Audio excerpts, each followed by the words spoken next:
வணக்கம். பூமணி சமையல் சேரில் நீ தேங்காய் சட்னி செய்முறை எப்படின்னு சொல்லி காமிக்கேன். இவ்வளோ தேங்காய் எடுத்துக்கோங்க.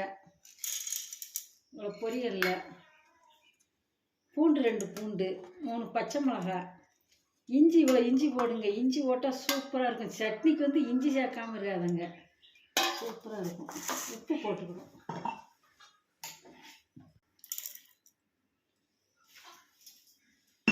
இதை இப்போ மிக்ஸில் அடிச்சுட்டு வந்துடுறேன். சட்டியை காய வச்சுக்கிடுவோம். சட்னிக்கு இதை அரைச்சி எடுத்துருக்கோம் பாருங்க. இந்த நைஸு கொஞ்சம் நல்லாவே அரைச்சிருங்க, சூப்பராக இருக்கும், நல்லா இருக்கும்.